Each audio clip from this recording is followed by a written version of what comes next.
are listening to The Thought Leaders Show with the world's cutting-edge, hottest innovators, influencers, and impact makers today. If you are looking for inspiration and motivation, listen in. Welcome to The Thought Leaders Show. Now, here's your host. Hi, this is Tammy Patzer, and I'm really excited to introduce today's guest, Rao Garuda. He is the president of Associated Concepts Agency Incorporated, founded in 1978. He came from India with only $7 and a scholarship to the University of Colorado to pursue his master's degree in engineering. Rao is also a graduate of the American College from Bryn Mawr, Pennsylvania. He has more than 30 years of experience in the financial services industry. He is a co-founder of the American Tax Planning Institute, and Rao is frequently invited to conduct seminars on financial planning techniques, asset protection, how to significantly reduce taxes, retirement income planning, charitable giving, and estate planning. His main passion in life is making a difference using charitable planning ideas. Rao has authored 3 books, Meaning of Money, American Savings Challenge, and 10 Most Common Tax Mistakes. Welcome. Thank you. Thank you, Tammy. Thank you so much for that wonderful introduction. You have such a fascinating background and such a diverse amount of experience. So tell me a little bit more about your adventure to becoming the advisor you are, and tell me more about who you help. Well, thank you very much, Tammy. I had to do this for myself because in 1976, my wife and I made a total of $140,000 of income, which was very good income. I thought I was all set until I realized that the tax rate was 70%. And I was so shocked that I had to give away 70% of all my income. And I asked a lot of people how to cut my taxes. And nobody told me how to really do that. So I wanted to find out myself. And I wanted to become a tax attorney. And so I went to the law school and I asked the dean. So he suggested that I leave engineering, go back to school, which is exactly what I did. I became I wanted to, instead of jumping into law school, I wanted to become a paralegal first. It's a 2-year program. And after 2 years, I wanted to decide what to do next. So I finished that, and then I went to business school, and then I got into this business. That's how I got into this, to solve my own personal problems. And then after I got into this business, I realized there are a lot of people that need my help, and my business took off, as you could see. First of all, when you said 70%, meaning that if you had a $100 bill, you would give $70 of it to taxes and only get to keep $30. Oh my goodness, that is a huge tax bill. So that is, by the way, that's only the federal income tax. Now there are other taxes like state tax, city tax, RETA tax. All of those. When you add up all of those, there's hardly anything left. And that is crazy. And I can imagine, because back in 1976, $140,000, that was a lot of money. Because I remember my husband and I, we were really thrilled when we made $23,000 a year, both of us working. So that would be very phenomenal income back in that day. So it really is.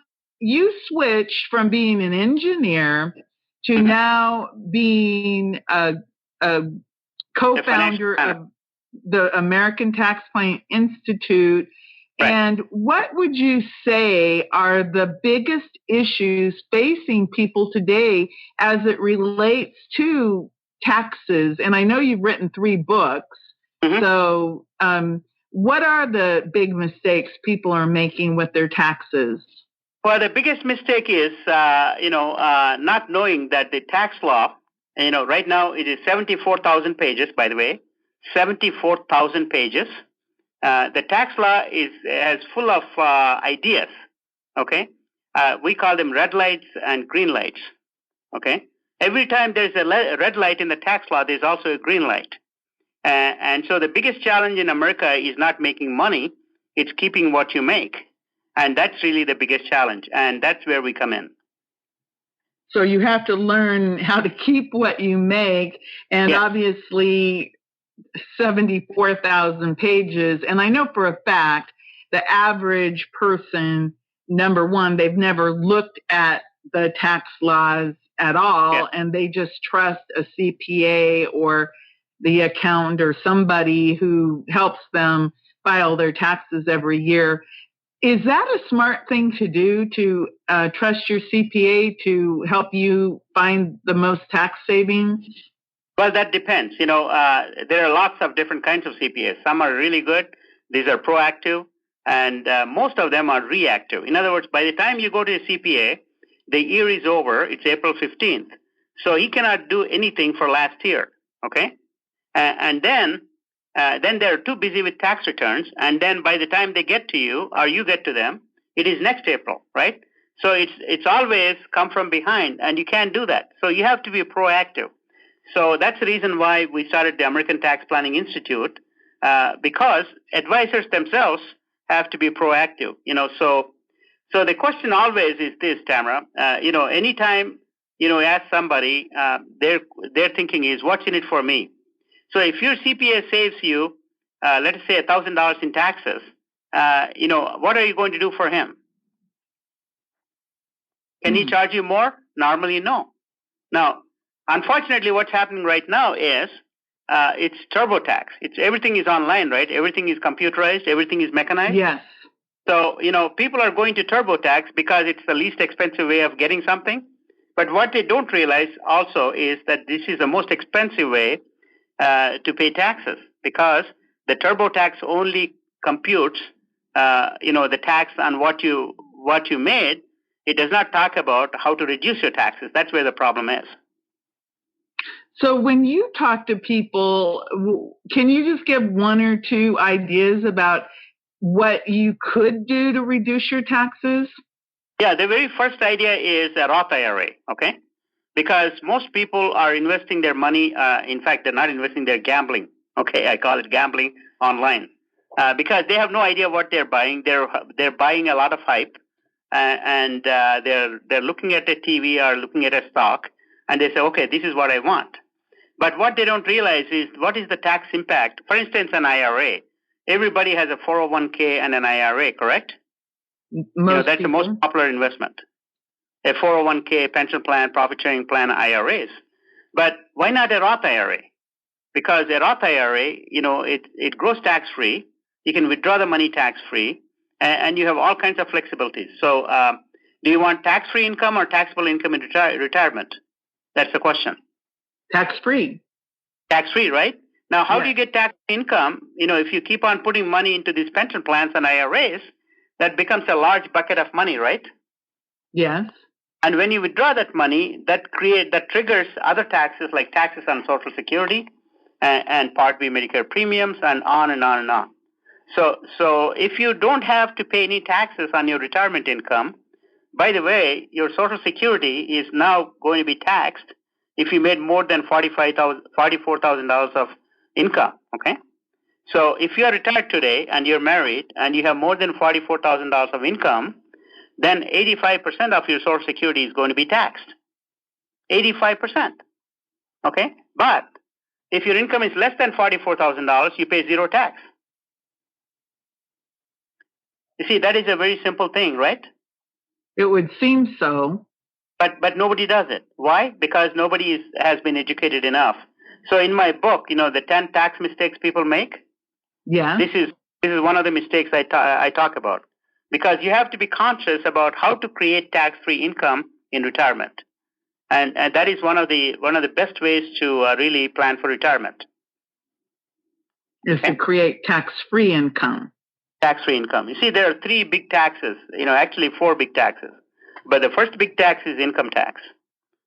The second big tax is capital gains tax, and tax on dividends and tax on interest. Of course, right now there is no interest. Interest rates are almost zero. So your bank is not paying you any interest, for keeping your money there. So that is the second tax. And the third tax is almost a stealth tax, the tax that you don't expect. And that is tax on your Social Security and Part B Medicare premium. Now, Part B Medicare premium, most people that are over 65 know what that is, but most people under 65 have no idea. Okay? Part B Medicare premium is triggered based on how much money you have. If you have a lot of money, it can be, as much as $500 tax on you and $500 on your spouse. And the worst part is you don't write that check; they just subtract that from your Social Security check. Okay, so if they basically just take it. Yeah, they take it to a point where one day you wonder what happened to my Social Security check. It's gone because the conversation is you don't need it, so we won't give it to you. It's only tax on rich people. Now, what is the definition of rich? If you have taxable income, you're rich. Okay, but if you have tax-free income, then your tax on Part B Medicare premium doesn't go up like everybody else. So you have to know what kind of income and is it taxable or tax-free and at what time. You have to understand what's going on to your money. And most people are too busy to ask that question. That's the reason we started the American Tax Planning Institute, not only to advise consumers, but also to provide some coaching for CPAs, attorneys, as well as financial planners and stockbrokers that you depend on for advice. And they're too busy, by the way. They're too busy doing what they do, but they don't have time to really be proactive. You have to be proactive, not reactive. You have to spend some time to understand how to keep what you make.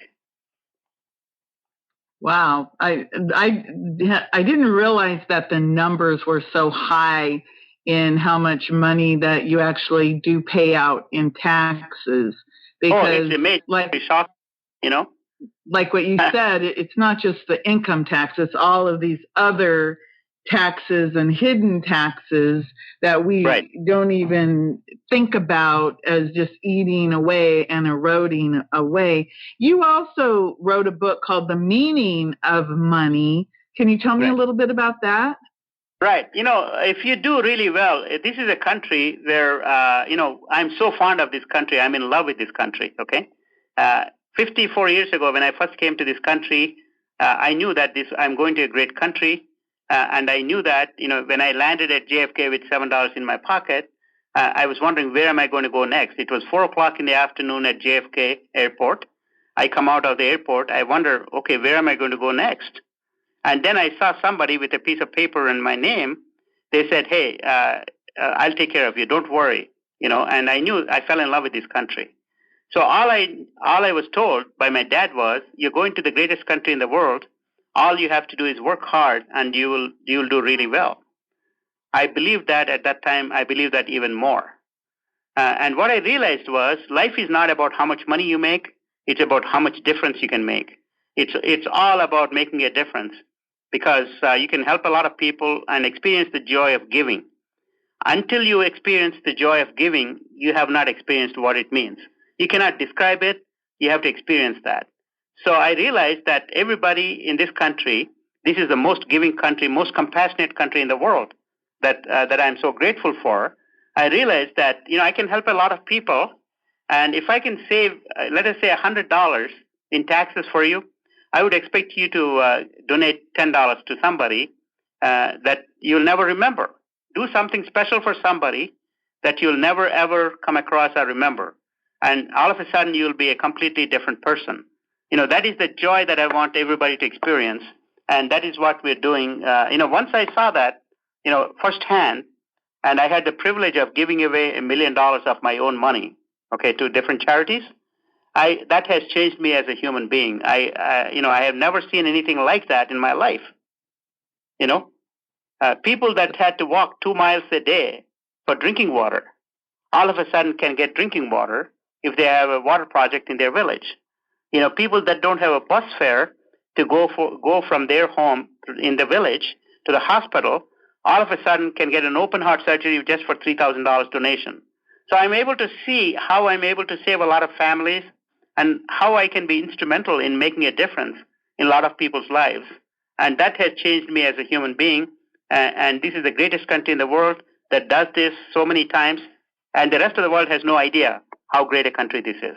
That's the reason why everybody wants to come to America.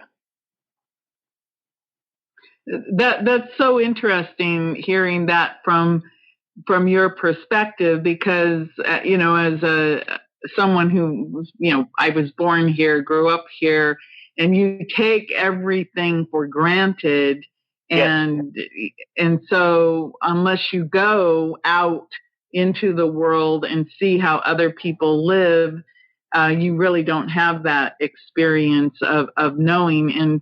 And so that is really phenomenal. And I really like that idea that if you, like what you said, is if you save somebody $100 in taxes and they donate $10 of that into the community, how cool is that? Right. I'll give you a small idea. It just really touches my heart. Last month, I gave a small donation to one of the homeless shelters here. And we wanted to host a soup kitchen. I was shocked. I almost literally cried. I said, the greatest country, the most affluent country in the world, there are 250 people lined up outside for a meal. I could not believe it. I was so shocked that how is this happening in America today? I cannot believe this. And so many women, at the women's shelter, that don't even have the basic necessities. I'm able to, I took a $1,000 check to the women's shelter and they were crying. They said, there's nobody that's taking care of us. Thank God you're here taking care of us. I never thought in my wildest dreams that this is happening in America. That just shakes me up. Yes, even in the small town I live in, we have a huge homeless population.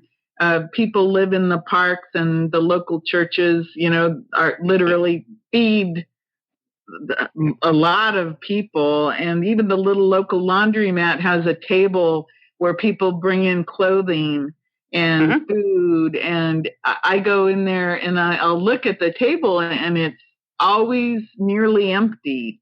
And I see it, it's a need in the community. And I understand what you're saying about it. Is so hard to believe that in a country like the United States that there are people in need of the basics, food and shelter and clothing. I'll give you another example. I was in Fort Myers, Florida, and I went to senior, home care. And I saw some of those seniors, and they told me they live on one meal a day, only one meal. Okay. Why is that? Because they don't have enough money. So I said, oh my God, this is unbelievable. The amount of food that is being thrown out by these great restaurants, first-class, top-notch restaurants, they're just throwing it out. I said, hey, would you mind if we take that food and make some changes so the seniors can eat that, because they cannot eat every type of food. They have some limitations on what they can eat, what they cannot eat. And if I can redistribute that, then all of a sudden they'll have 2 meals a day. And the restaurants were so happy to do that. And now it feels so good that I'm able to go there and give them another meal. And, when I talk to them, they keep telling me, well, we spent all our money and time and energy raising a family and educating our kids and all those nice things. But now the kids have forgotten us and they're not here anymore. And now we're left to ourselves and we're just waiting to die. And that, I literally cried when I heard that. I said, no, you will be taken care of. You're going to have another meal. Now, how am I able to do all those things? Because I understood how to cut taxes and use some of those savings to make a huge difference. And that's really where we're coming from. Financial literacy. We have to teach financial literacy to everybody. And that is what's lacking in this country. They're not teaching that in the schools. I know that because when I went to school, the most financial education we had was, I think we learned a little bit about how to write checks and Yes. how to make a budget. But that was, I mean, it was probably part of a 9-week course. Yes. Probably called family living or something like that. That's exactly right. That That's we exactly took. right. And Right. I'm 100% with you. We absolutely do need more education about financial literacy. You conduct seminars on financial planning techniques and asset protection, etc. Are these live events, or do you do them online? How are they presented? All of the above. All of the above. Okay. Yes. I wanted to go to the source. If you need financial planning, you go to a financial planner, or you hope your CPA will tell you something about that, right? But these people are so busy, and they don't realize that if they have a little bit more information, they would be so much better off. So we created almost 400 videos, training videos for financial planners, stockbrokers, insurance agents, CPAs, realtors, all kinds of people in the country. And now they're coming in, we're getting 100 of them, every quarter from all different states in the country. So it's picking up a lot of steam. We have a lot of stuff on video, on audio, online, and in books, and we are encouraging them to learn as much as they can. And in the process, they're going to be elite. They're going to become very, very famous themselves. And then we're asking them, we are really begging them to really get into charitable planning. That should be a big part of your entire practice. Wow, that's really phenomenal. Well, I really appreciate all the time you've taken. Can you tell me where and how we can get more information to work with you?